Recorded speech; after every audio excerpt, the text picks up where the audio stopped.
Padre Guido, queria um comentário do senhor sobre dois assuntos. Sim. O primeiro deles, São Paulo vai dizer, né, que o salário do pecado é a morte. Ele escreveu isso lá na carta aos Romanos. O que ele quis dizer com isso? Essa é a primeira pergunta. Sim. Segundo, o senhor já falou alguma coisa rapidamente aí, do embasamento bíblico para a gente pensar no cuidado com os mortos e tudo mais. E eu queria emendar nessa pergunta, também pedindo ao senhor, que é especialista no assunto de Bíblia, se há um respaldo bíblico que nos faz acreditar ou deixar de acreditar, de acordo com o ensinamento da igreja, no que diz respeito à reencarnação, né? Que é um assunto que está próximo do que a gente está conversando, então eu já aproveito e tiro essa dúvida de uma vez por todas. O que a igreja diz sobre a reencarnação, se existe ou não, e o que o São Paulo quis dizer com o salário do pecado é a morte? Perfeito. Então, São Paulo, na carta aos Romanos, no capítulo 6, no versículo 23, com 3 palavras em língua latina, ele escrevia também em língua latina, né? Diz o seguinte: stipendium peccati mors. Em português, o salário, o stipendio, o salário do pecado é a morte. Certo. Pelo fato que nós pecamos, morremos.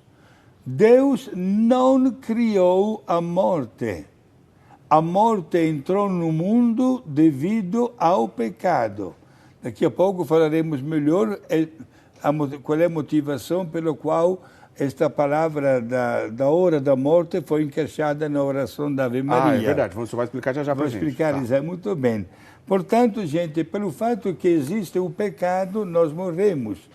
E ninguém escapa desta regra geral da vida. A morte significa o término de qualquer atividade aqui na Terra.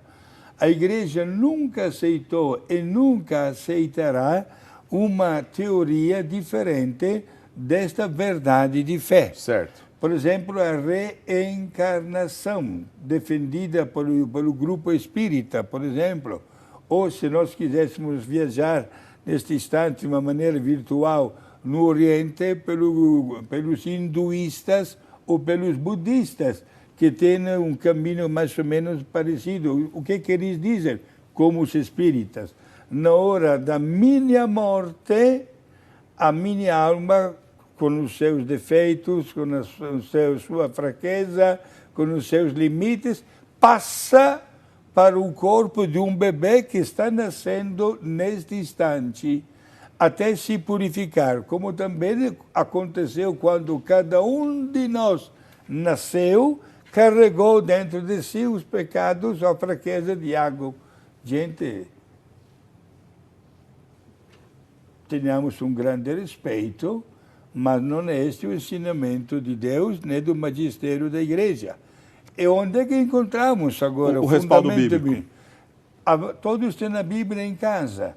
Podem abrir logo na carta aos Hebreus, no capítulo 9, versículo 27, onde está escrito que cada um de nós morre só uma vez e logo após a morte haverá o julgamento por tudo que nós conseguimos semear e colher durante a nossa vida. Então, esse entendimento bíblico na qual a igreja, obviamente, deixa bem claro que não faz parte da crença católica acreditar em reencarnação, e sim da ressurreição, né?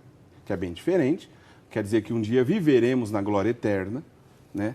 Eternamente na presença de Deus, que é muito diferente de reencarnar aqui nessa terra.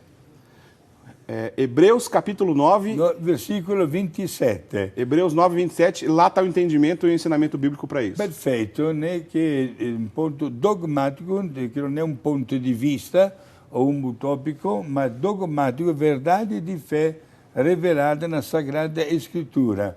Portanto, nós ressuscitaremos do mesmo jeito como Jesus ressuscitou. Podemos afirmar que Jesus foi o pioneiro.